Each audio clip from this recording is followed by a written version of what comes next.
All right. Let's see.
All right.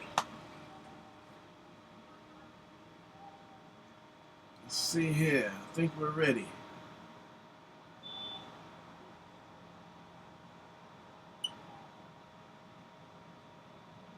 Oshio. Ayodaza.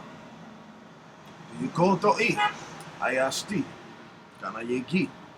Aquatoa. All right. So, today we're going to deal with the topic of Juneteenth. We're going to title this Juneteenth, the Indigenous American Holiday, Part 1. All right, so Juneteenth has now become a holiday officially. I went down to the county clerk's office yesterday, and of course it was the 18th. I went there, and to my surprise, it was closed, and it didn't register in my mind, because Juneteenth is the 19th, but I was forgetting that, it's 5 days business wise, you know what I'm saying? Uh, Friday is the last business day, so it didn't register, that for businesses that would be the day that they would be observing the Juneteenth, because I'm busy fixated on the 19th, so I made a trip all the way down to the county clerks for nothing. And so a lot of people know the general history, conventional wisdom of Juneteenth being the day that a lot of the so-called slaves didn't realize that slavery was over, and they found out, Juneteenth on June 19th, blah, blah, blah, blah, blah, blah. Y'all know the story. However, it's deeper than that. Juneteenth was actually an indigenous American holiday, okay? And in Texas, you had a group of indigenous, and I'm using that word loosely just for the sake of clarity, indigenous Americans known as the Karankawa. Known as the Karankawa. Okay? And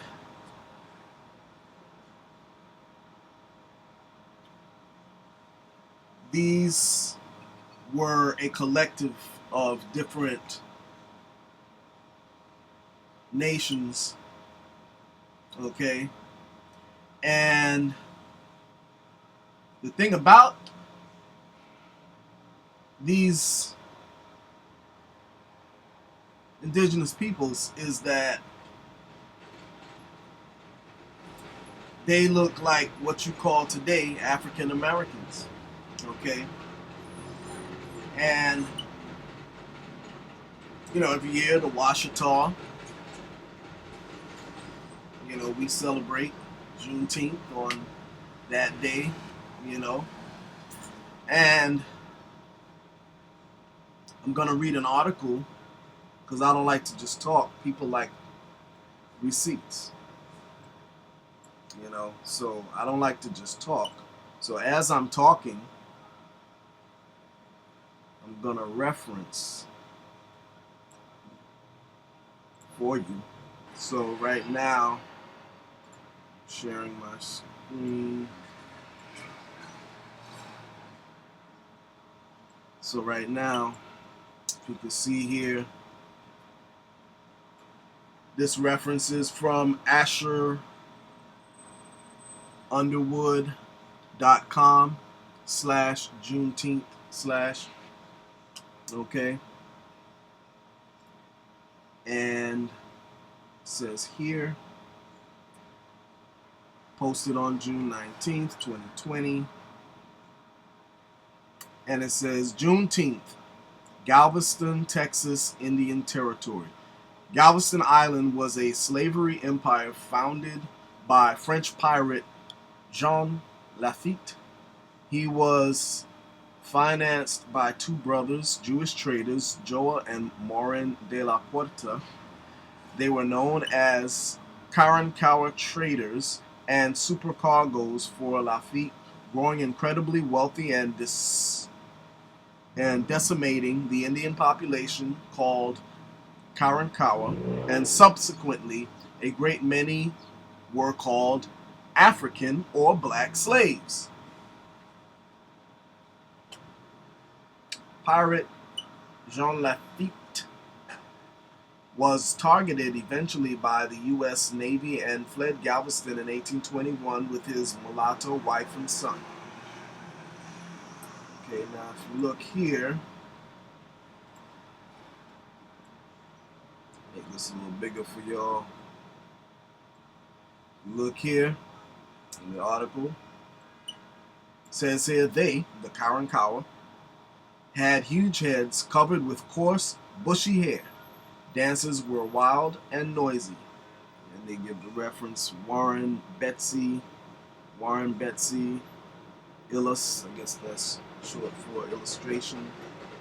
Let's remember Indians of Texas, Dallas, Texas, Hendrick Long Publishing Company, 1981, 32 pages. Okay, I guess they're giving you the reference right there in the article. Karankawa were a collective like the Coahuiltecan of numerous ethnic Native American groups called Karankawan, Clamocos, Clamcos, Quaques, the Coco, okay, Coco, what color is Coco? Copanis, Kujan, or Kohanis, Wapitas, Karan Kagwansis, the source of the name Karankawa, Kronks, and many other nations. Their language was called Auia, A-U-I-A. Okay, and if you look at this drawing here, okay, this is a drawing of Placido, chief of the Karankawas, and the features speak for itself. You see that afro there, okay, you see the full lips and nose, all right, darkly illustrated complexion-wise, all right. Tonkawa, the name Tonkawa is from the Wako term Tonkawea, meaning they all stay together. June 19th, 1865, General Granger announced the end of slavery at Galveston, Texas, a date referred to as Juneteenth. Galveston was not just a random or haphazard place picked to announce the emancipation of slaves in Texas. It was a territory harboring a slave trading empire refusing to give up slavery and broke away from Mexico because slavery had been abolished and insisted Texans free all slaves within 6 months of settlement. The succession produced the Republic of Texas. Indigenous Karankawa, large bands of many ethnic Indian nations, inhabited Galveston to Houston, Texas, with affiliated bands into Oklahoma and Kansas. The Galveston domain was known as Opata Territory. The area included the terrain of northern Mexico's border state of Sonora, which included New Mexico, Texas, and Oklahoma, all essential parts of New Spain. It included the southern district of Coahuila y Tejas, aka Coahuila, Mexico. Texans refused to confederate with Mexico as long as it insisted upon allowing the Coahuiltecan state to exist as an ethnic Indian state.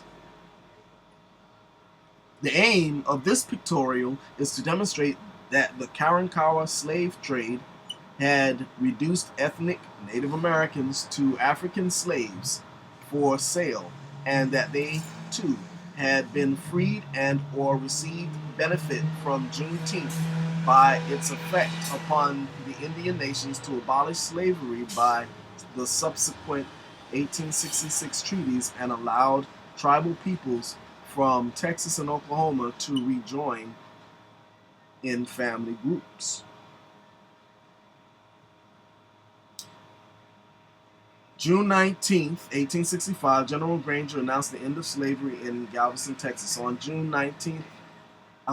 our June 19th holiday, Freedom Day, Emancipation Day, Second Independence Day, was the most crucial event in Native American and African hemispheric history, ushering in the conclusion of legal human slavery in North America, a peculiar institution that shaped the dynamics of American social culture and ethnic relations for all time.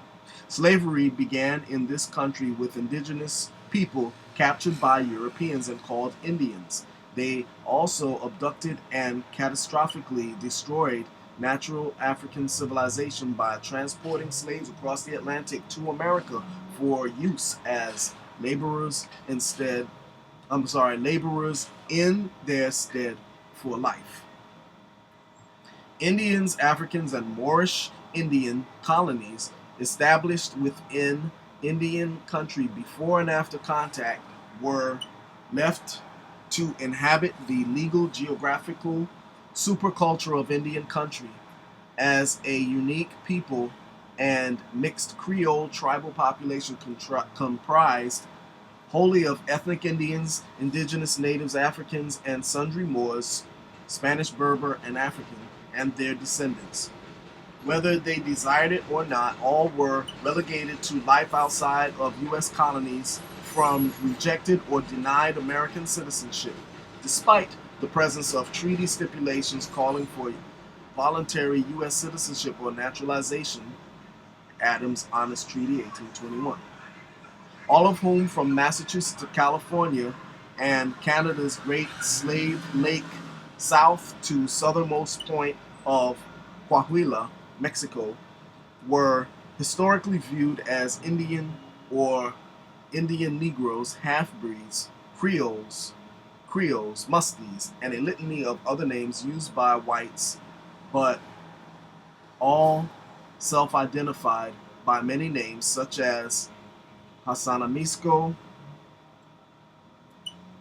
Muskogees, Miccosukee, Alachuas, Mascagos, Biloxis, Chata, Tuscaloosa, Chalaki, Cadohadocha, Santee, Chicora, Yamasee, Washita, Hopi, Mishong, Paraku, alongside other Indian tribes from the ancestral areas newly coveted by whites to confined reservations at the end of the Trail of Tears as a result of the 1830s Indian removal policy.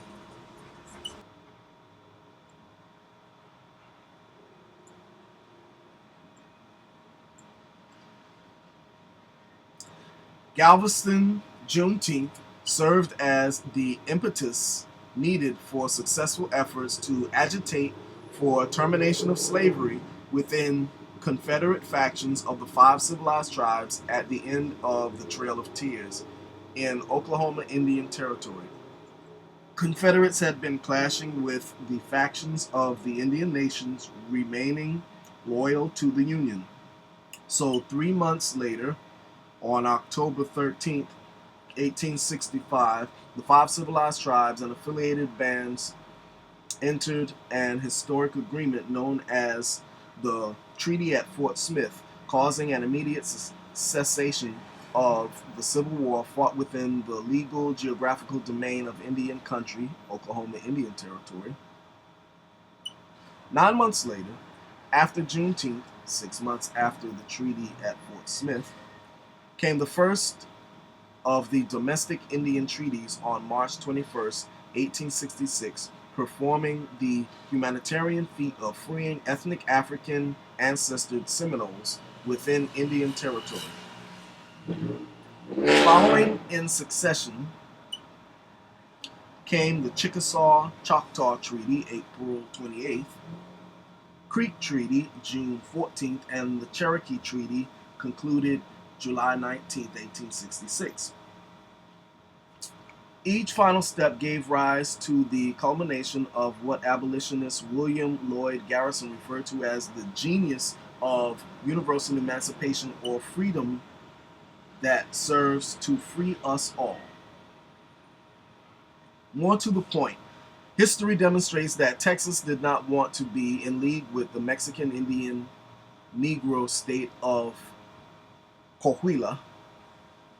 You see, the Texas Revolution and the Texas Declaration of Independence was all about the removal of Texas from Mexican rule for two reasons important to black Indians. One, because Mexico had abolished slavery, and two, Mexico allowed the black Indian state of Coahuila to remain an essential part of the Mexican Union.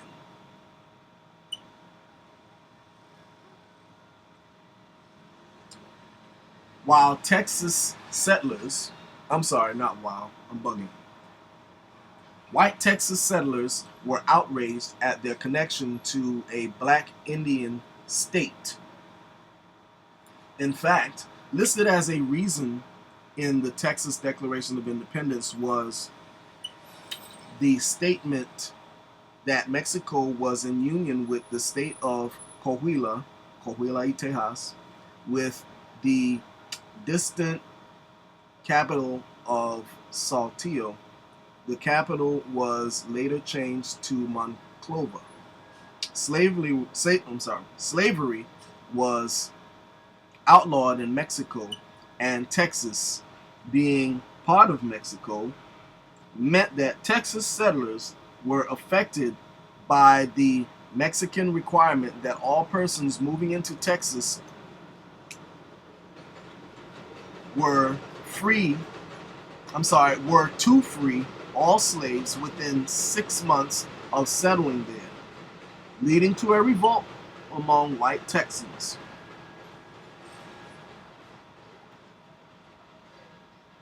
The governor of Coahuila y Tejas was induced into writing the president of Mexico to explain the importance of slavery to Texas, and indeed received a temporary exemption from the rule.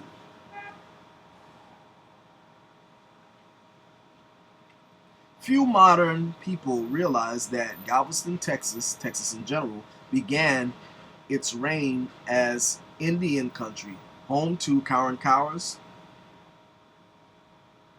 Coahuiltecans, Tonkawas, Wichitas, or Washita, who were recognizable as some of those affiliated tribal bands of ethnic Aboriginal descendants participating in the treaty at Fort Smith. A great many of the former Texas Indians called Galveston, Waco, Las Moras Creek, Del Rio, Nueces, Uvalde, Fort Clark, Bracketville, Cow Bayou Taylor, Whitewright, Grimes County, Wichita Falls, Paris, and other Texas places, their ancestral home.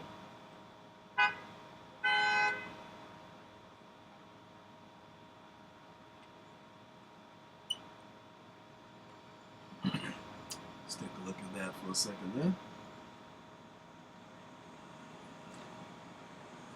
Juneteenth is of immense importance to our combined collective peoples. It serves as commemoration of a Texas event that demonstrated that the man-made borders could no longer be imposed to separate the free from the enslaved.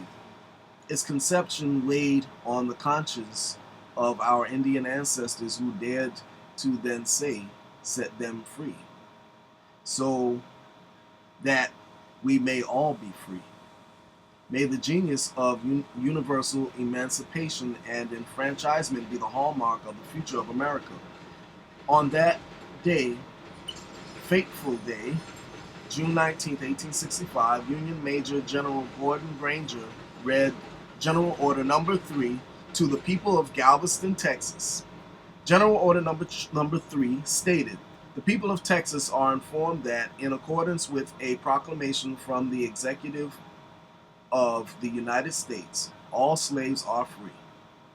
This involves an absolute equality of personal rights and rights of property between former masters and slaves, and the connection heretofore existing between them becomes that between employer and hired labor. The freedmen are advised to remain quietly at their present homes and work for wages. Black Indians, yeah, and that's it, yeah. This is just additional information, contact information, blah, blah, blah, blah, blah. That's the end of the article. Yeah, so, all right, so now this is not just talk. You see what I'm saying? This is not just talk. It is actually documented evidence, okay? So for all of the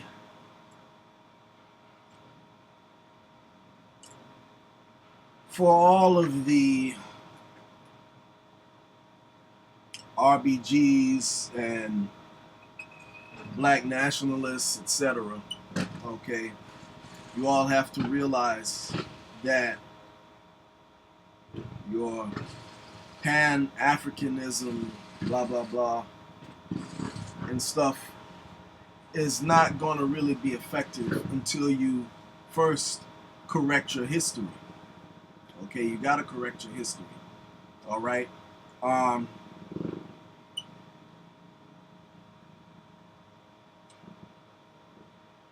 So you look to Marcus Garvey with your Pan-Africanism, okay, which is fine. But we have to remember that Garvey passed his baton on to Prophet Noble Drew Ali. Okay? So you can't, I'm not like some of these people who call themselves Aborigines who are anti-African, who's anti-African and,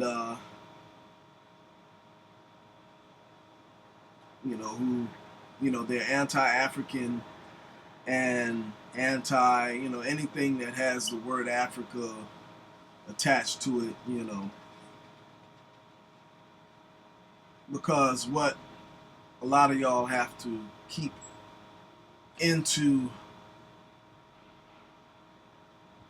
the forefront is that, well, even let me back up a little bit. Speaking of, yeah, as a point that I wanted to touch on regarding the whole Pan-Africanism.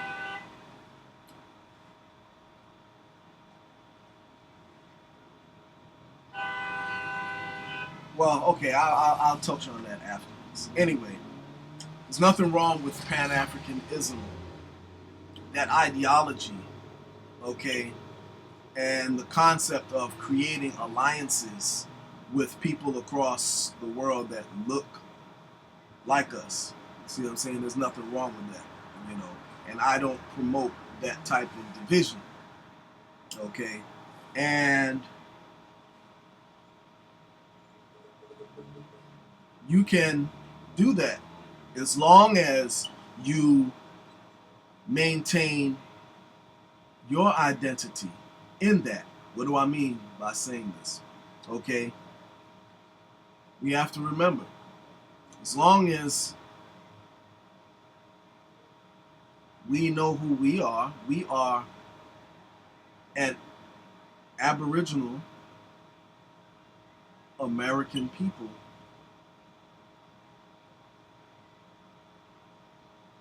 Okay? With our own identity. Okay? Some people, like your Umar Johnsons, and you know, people have gotta mention Umar Johnson because he recently did a video where he was attacking those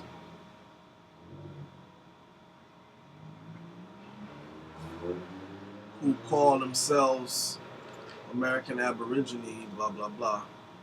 Let me see here. Let me look here.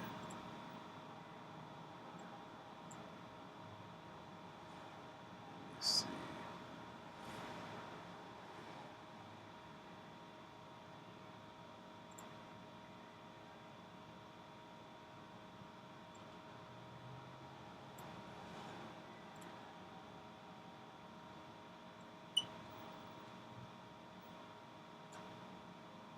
So here we go. So yeah, Umar Johnson, okay, he did a video, and I'm not trying to trash the brother, but you know, he has to correct a lot of the history that he's got. Dr. Umar Johnson finally goes off on Indigenous Black Americans. Okay, in here you have pictures here, you know. He's got a picture of a good brother I know named Hondo. You know, why you gonna attack Hondo? He didn't attack him personally, but they put his picture up there and other people. Alright, but so now what Umar Johnson has to understand is that you have to make a distinction. Okay? There are those of us, there are those who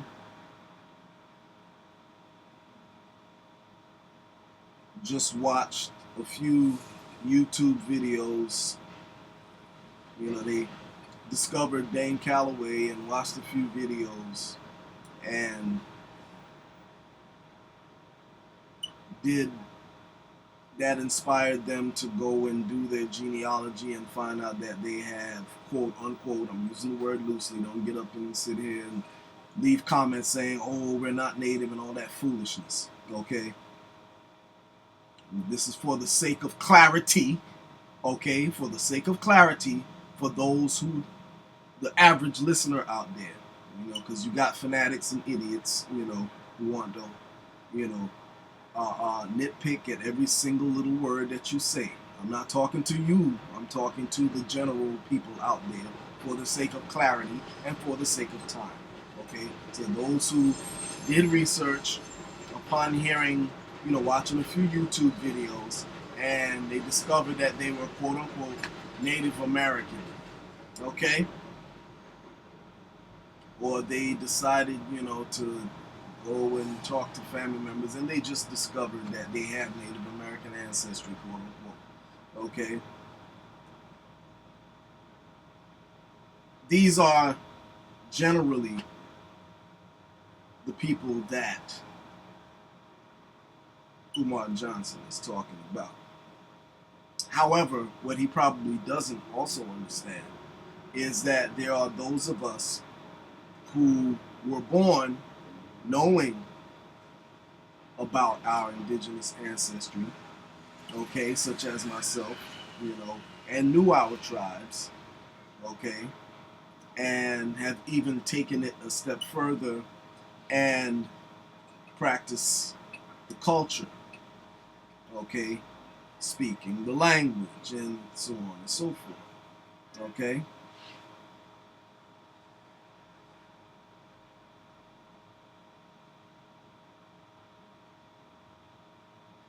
Now,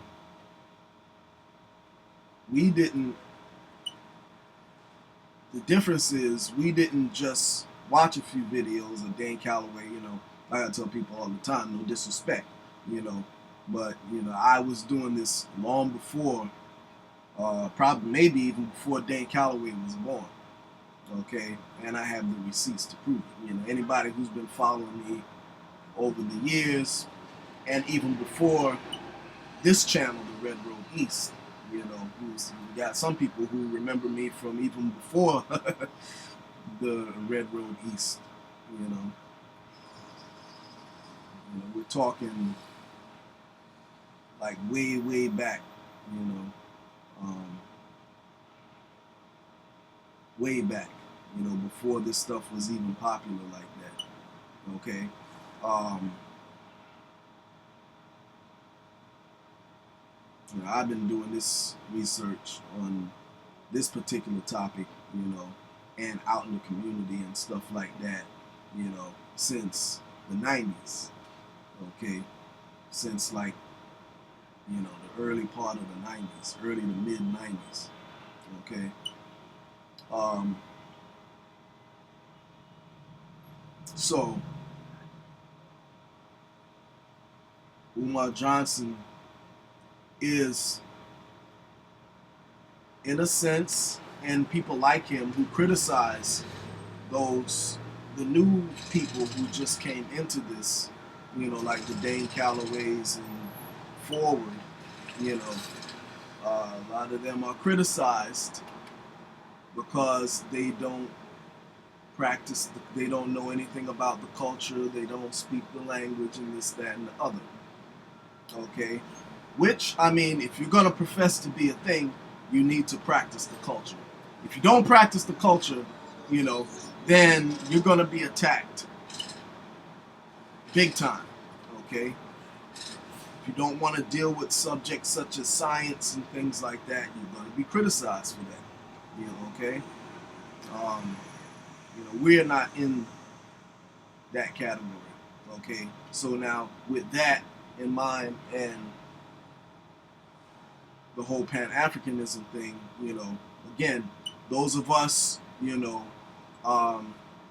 again, as I've showed in previous videos, I've showed you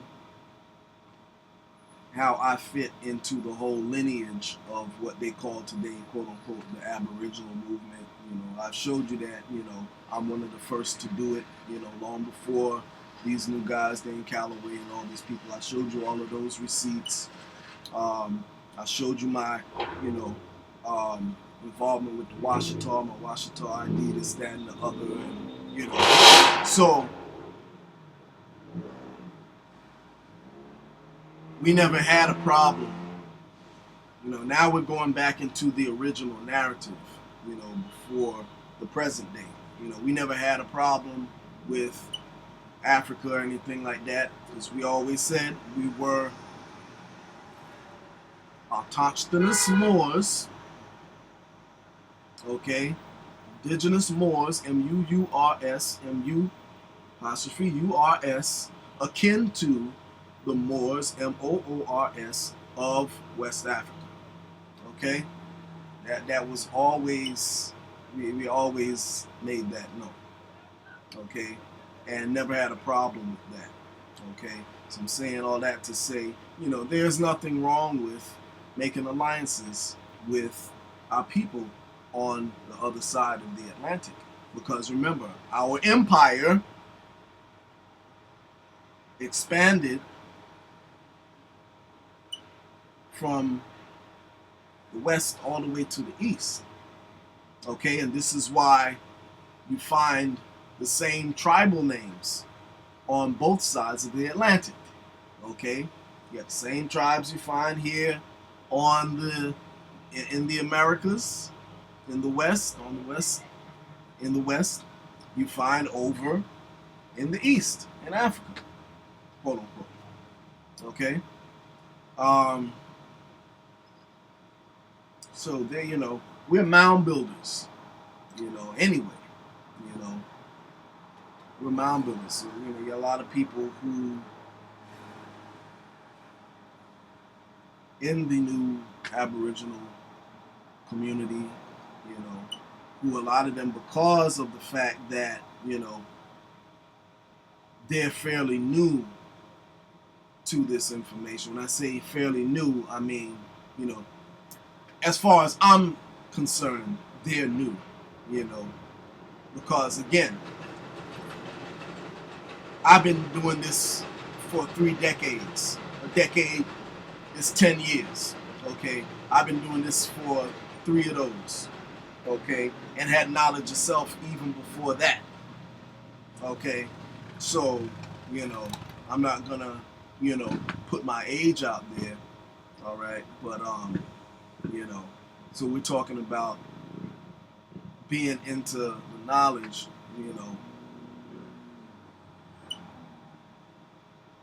decades. I'm not gonna say how long, all right? Anyway, um,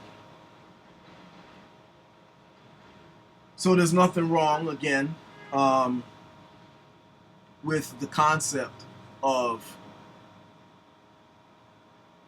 Pan-Africanism, as long as you know that we are an indigenous people here, okay?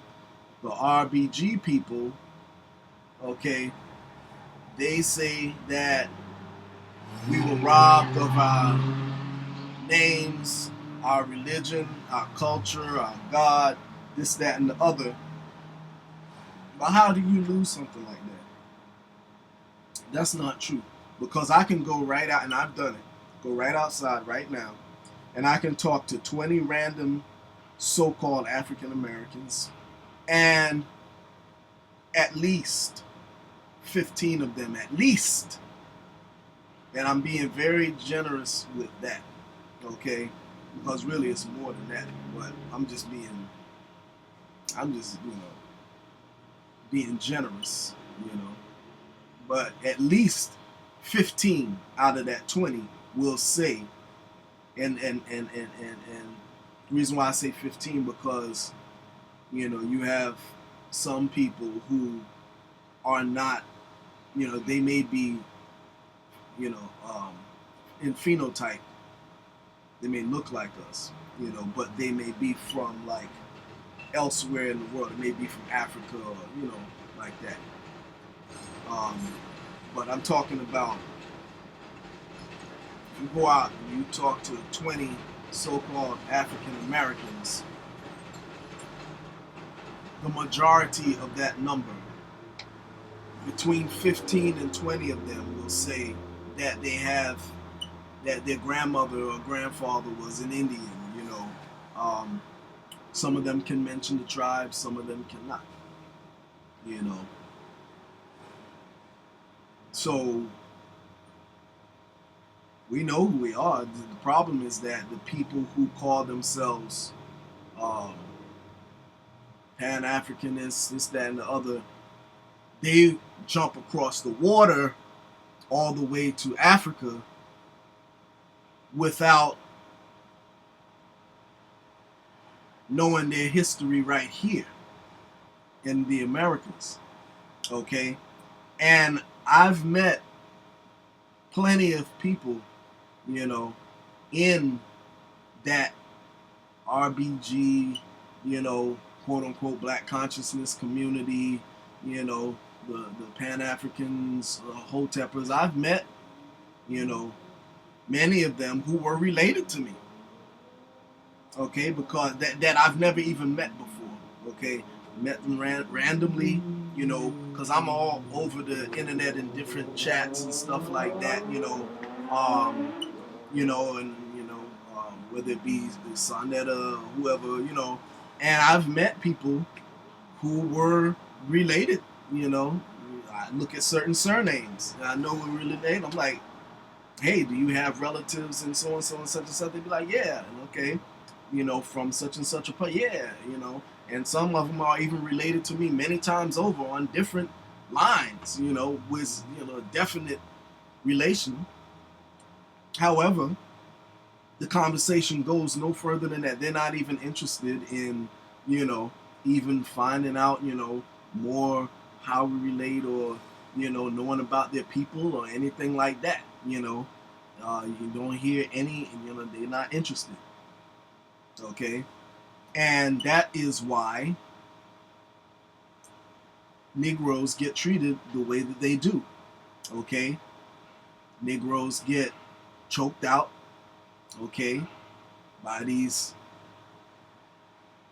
devilish police and this, that, and the other, okay, get the beat down, okay, because you guys are traitors. And everybody knows that niggers are traitors, because anyone who you don't even follow the laws, okay, what does the scripture say? Honor your mother and thy father, that your days be long upon the land that the Lord thy God giveth thee. Okay? And you don't follow that, and you're not even interested. Okay? You're pathetic. Okay? You don't even leave an inheritance for your children. Other people, other nationalities, they leave an inheritance for their children. Okay? You leave no real estate for your children. You leave no anything for your children. Don't even have a will, a lot of y'all, let alone a trust or whatever. You know what I'm saying? Just pathetic. Okay? Yeah. Everybody knows niggers are traitors. Okay? And you get treated accordingly. Okay? Yeah. And I use the word because that's exactly what you are. Okay?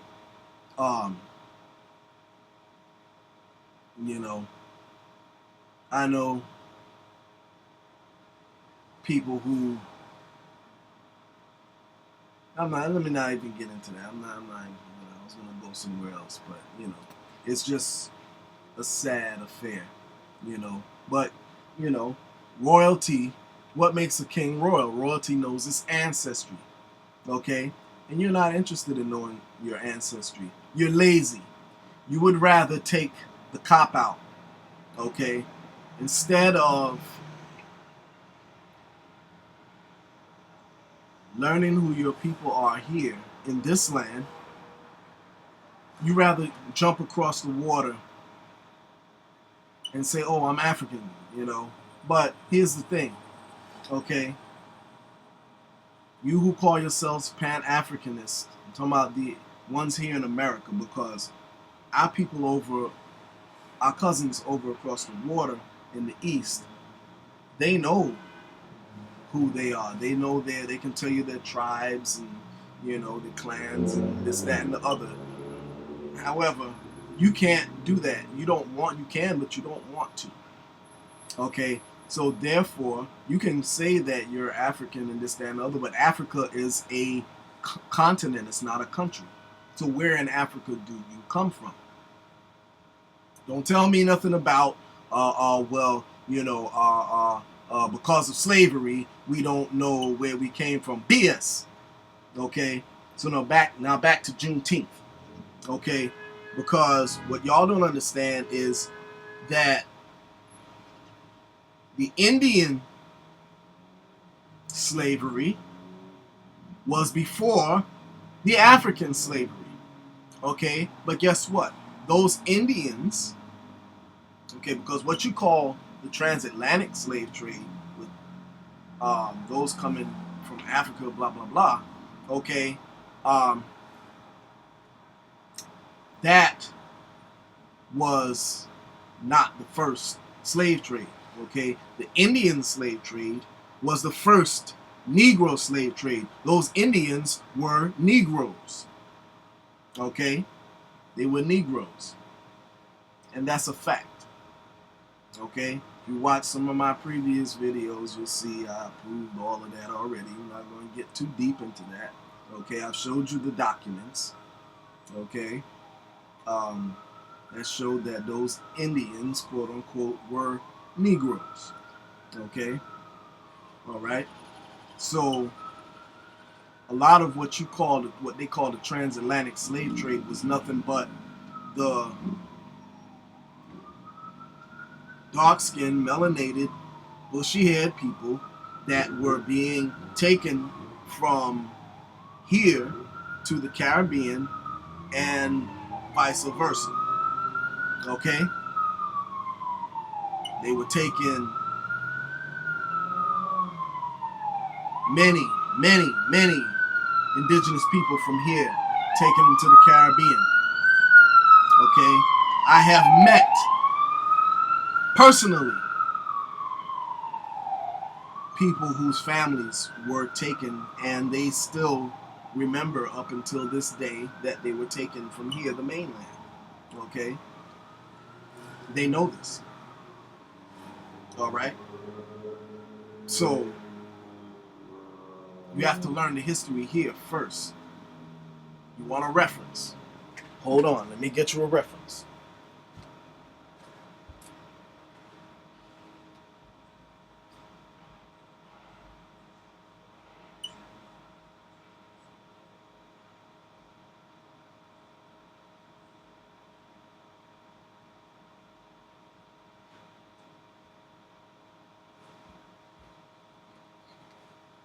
Okay, this is one reference right quick off of the bookshelf. There's more, but this is one. Hold on.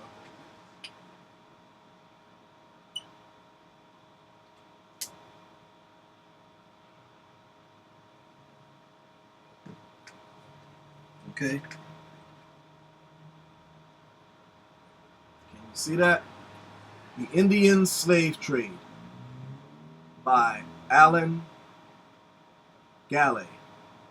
Okay, because the misinformation that you've been given is, and you've heard this growing up. When I was coming up, you hear it all the time in school, and even among a lot of tribal Indians on from the reservation, quote this nonsense, saying that Indians didn't make good slaves. Because this is the narrative. They say Indians didn't make good slaves because even if because the Indians knew the land, so you could take them from any part of the country and make them slaves, but they wouldn't be slaves for long because they knew the land. They could run away, and they could run away to a different tribe and this, that, and the other. Okay, which is nonsense. All right, because I can show you documentation, and stuff like that where that is nonsense, and of course this is one. But also the fact that they couldn't just run to any tribe because many of these tribes didn't like each other. Okay, so you couldn't just go just to another tribe, and you got beef. That's just like saying, uh, uh, uh, uh, you know, you a Crip, and you could just run to the Bloods. You know what I'm saying? It would be the equivalent to saying, something like that. You know what I'm saying? So that's mythology. Okay, it's a bunch of nonsense. All right. So anyway, yeah, you RBG people, you gotta understand, you know, um, that what you call the Indians, those were melanated people. Okay, people that look just like us, you know, dark skin, bushy hair, you know. All you gotta do, you just look at the, I'll give you one example, look at the Yamasee. Yamasee, okay, in the congressional records, they talk about the Yamasee being Negroes. And they talk about their hair too. They talk about their hair, how it was not straight like many of the other tribes. Okay? All right? And a lot of them, it's documented, a lot of them were taken to the Caribbean, sold into slavery into Jamaica. Okay? And so you got to correct your history. You want more proof? I know, you know, y'all don't want to hear me just talk, but the scholar, the Latin scholar, Carlos Marquez, you know, he said that America was a Negro continent. Okay, that's what he said. A Negro continent, a respected Latin scholar. Okay, America was a Negro continent. Okay, I'm gonna read you the exact quote. Okay, the scholarly Latin author Carlos C. Marquez explains the strong probability that black people were the first people in America, and the first people in America, out of which later came the red. Out of which later came the red. American races. Let me say that again. Explaining the probability that black people were the first people in America, out of which later came the red American race. But anyway, you know, you have to know where you fit in. Okay, you have to know that you are an indigenous people, because as long as you go over to Africa talking about you're a pan-African and not know what part of Africa you come from, you'll always be a guest in someone else's house. Okay? You'll be an honorary African. Okay? But you'll never be taken like seriously as like, oh yeah, you're a Nigerian, or you are, you know what I'm saying? Because then it becomes, oh, okay, well, who's your family here? You know, what tribe in Nigeria? You know, what clan? You know, you couldn't answer those questions, and they want to know. You know, I've been to Africa. Y'all haven't been to Africa. I lived in Africa. Okay, so many of y'all talking about Africa this and Africa that, and who want to try to debate me, you never even been to Africa. I lived there, so you can't tell me anything. All right? So, you know, you don't want to be a guest. You know, you get more respect when you know who you are, when you can say who your people are, what tribe, you know, blah, blah, blah, blah. You know what I'm saying? There's a whole different level of respect. Okay? You go over there and you be like, looking how I look, you be like, yo, I'm a Moor. You get a whole different level of respect. Okay? Because they know, and they see what they know, you know what time it is. All right? So, anyway, so Marcus Garvey, the one who y'all look to in the highest esteem, again, just to recap, just remember, Marcus Garvey, the Noble Drew Ali, was handed the baton, okay, because when Noble Drew Ali went to visit Garvey when he was put in jail, Garvey gave him the okay, to take it on to that next level. Okay. So anyway, I think that's pretty much it. Oh, so again, America is a Negro continent. I already showed you that. Okay. Let me think, is there anything else? Oh,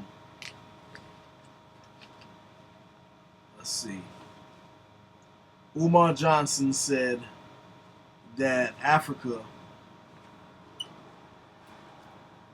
was a word that, meant,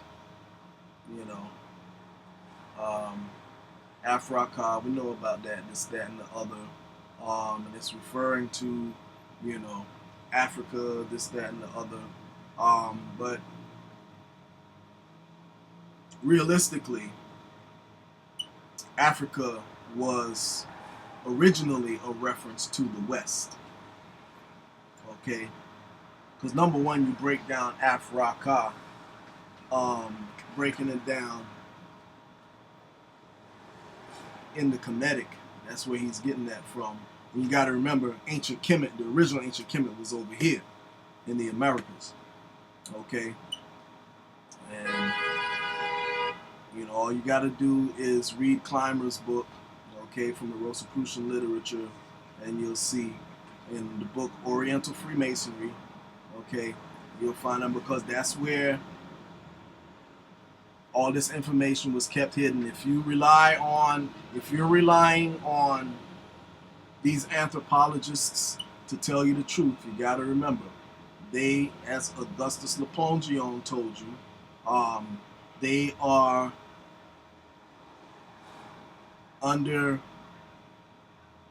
silenced, okay, all right, and they cannot tell you the whole truth. They put out there the truth that they want the masses to know, okay, but when you read in their literature coming from these different secret societies and stuff like that, that's where you're going to find the real deal. Okay? Anyway,